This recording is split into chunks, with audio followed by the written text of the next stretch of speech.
Hello दोस्तों, स्वागत है आपका रोजगार 24/7 में। आज हम बात करने वाले हैं रेलवे द्वारा निकाली गई नई भर्ती के बारे में, जिसका नाम है सेक्शन कंट्रोलर। इसका क्या एग्ज़ाम पैटर्न रहेगा और साइंस जी के करंट अफेयर इनमें से क्या क्या पूछा जाएगा, क्या नहीं पूछा जाएगा, इसकी संपूर्ण जानकारी आपको इस वीडियो में दी जाएगी। तो चलिए शुरू करते हैं। यह वैकेंसी रेलवे रिक्रूटमेंट बोर्ड द्वारा निकाली गई हैं। Government of India ministry of railway के अंतर्गत आने वाली यह वैकेंसी रेलवे के इतिहास में पहली बार निकाली गई हैं। सेक्शन कंट्रोलर की वैकेंसी,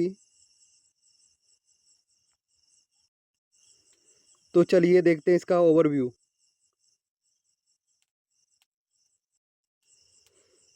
क्या क्या इंपॉर्टेंट डेट्स रहेगी, कितनी वैकेंसी है, कितनी पोस्ट है, एज लिमिट क्या रहेगी, एग्जामिनेशन फ़ी कितनी रहेगी, एलिजिबिलिटी क्राइटेरिया क्या रहेगा, फेज ऑफ एग्जामिनेशन कितने हैं और सिलेबस क्या रहेगा और इम्पोर्टेंट डॉक्यूमेंट कौन कौन से लगेंगे।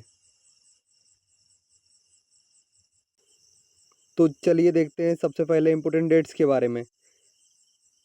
15 सितंबर से फॉर्म डलना शुरू हो चुके हैं, जो कि 14 अक्टूबर 2025 तक फॉर्म डलेंगे। इसके लास्ट डेट जो रहेगी फीस भरने की वो रहेगी 16 अक्टूबर तक।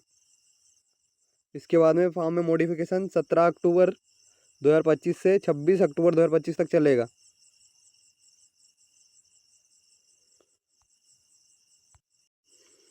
तो चलिए देखते हैं डिटेल्स के बारे में, वैकेंसी की डिटेल्स क्या क्या है। वैकेंसी पोस्ट का नाम है सेक्शन कंट्रोलर, लेवल 6 की जॉब है। 35,400 टोटल इनिशियल पे है और साथ में महंगाई भत्ता मिला के ये लगभग 60,000 के करीबन पहुंच जाता है इसकी सैलरी। और मेडिकल स्टैंडर्ड A2 रहेगा, जो कि आगे वीडियो में देखेंगे क्या है A2। और उसके बाद में एज क्राइटेरिया 20 से लेकर 33 साल तक का रहेगा और यहाँ पर 368 टोटल मिला के वैकेंसी है।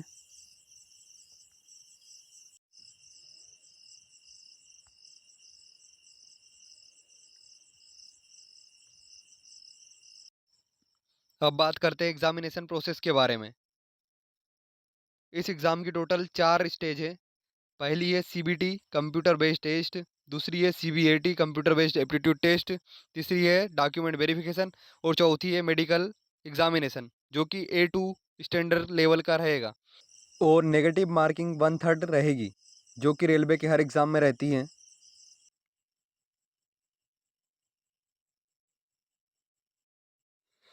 अब बात करते हैं सिटीजनशिप के बारे में। इंडिया, नेपाल और भूटान के कैंडिडेट यहाँ पर अप्लाई कर सकते हैं इस वैकेंसी के लिए। अब बात करते हैं एज लिमिट के बारे में। यहाँ पर एज लिमिट जो कि 20 से लेकर 33 साल का कोई भी कैंडिडेट इस फॉर्म को अप्लाई कर सकता है, जहाँ पर UR यानी जनरल और EWS के कैंडिडेट 2/1/1993 से पहले जन्मा हुआ कोई भी व्यक्ति या कैंडिडेट इस फॉर्म को अप्लाई नहीं कर सकता। और OBC और नॉन क्रीमी लेयर OBC के लिए 2/1/1990 से पहला जन्मा हुआ व्यक्ति कोई भी अप्लाई नहीं कर सकता। और SC ST के लिए 2/1/1988 है, मतलब इससे पहले जन्मा हुआ व्यक्ति कोई भी इस फॉर्म को अप्लाई नहीं कर सकता। और उसके बाद में 1/1/2006 के बाद जन्मा हुआ कोई सी भी कैटेगरी का कैंडिडेट इस फॉर्म को अप्लाई नहीं कर सकता है। यहाँ पर OBC के लिए 3 साल की उम्र में छूट दी गई है और SC ST के लिए 5 साल की छूट दी गई है। इसका मतलब ये है कि 33 + 3 मतलब 36 साल हो जाएंगे OBC के लिए और 38 साल हो जाएंगे SC ST के लिए। इससे ज़्यादा उम्र का व्यक्ति इस फॉर्म को फिल नहीं कर सकता है।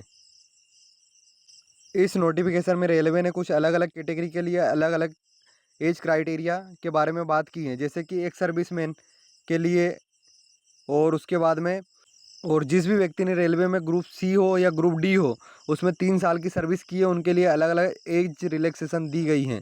जैसे कि जनरल के लिए 40 साल, OBC के लिए 43 साल और SC ST के लिए 45 साल हैं। और बाकी PW के कैटेगरी के लिए 10 साल और OBC के लिए 13 साल, SC ST के लिए 15 साल है। बाकी अदर कैटेगरी के लिए लगभग अलग अलग एज क्राइटेरिया जो कि नीचे दिया गया है। तो चलिए अब बात करते हैं एग्ज़ामिनेशन फ़ी के बारे में। यहाँ पर ऑल कैंडिडेट्स के लिए 500 रुपये और फीमेल के लिए, ट्रांसजेंडर फीमेल, इनके लिए 250 रुपये रहेंगे, जो कि CBT फर्स्ट देने के बाद में ऑल कैंडिडेट्स के 400 रुपये रिटर्न कर दिए जाएंगे या रिफ़ंड कर दिए जाएंगे। उसके बाद में फीमेल के 250 रुपये वापस रिफ़ंड कर दिए जाएंगे आफ्टर फर्स्ट स्टेज CBT। तो चलिए अब देखते हैं सिलेबस क्या रहेगा। यहाँ पर 100 नंबर के टोटल क्वेश्चन रहेंगे और 120 मिनट का टोटल समय रहेगा 2 घंटे का, और 1/3 रहेगी माइनस मार्किंग। इस बार रेलवे ने सिलेबस को 3 भागों में बांटा है, या 3 सब्जेक्ट कह सकते हैं, 3 सब्जेक्ट में बांटा है। पहला सब्जेक्ट है एनालिटिकल एंड मैथमेटिकल कैपेबिलिटी, जिसके 2 पार्ट है, mathematics and data analysis and data interpretation, या DA या DI बोल सकते हैं इसको। फिर दूसरा सब्जेक्ट जो है वो है लॉजिकल कैपेबिलिटी का, जिसमें लॉजिकल रीजनिंग है और रीडिंग कॉम्प्रिहेंशन है।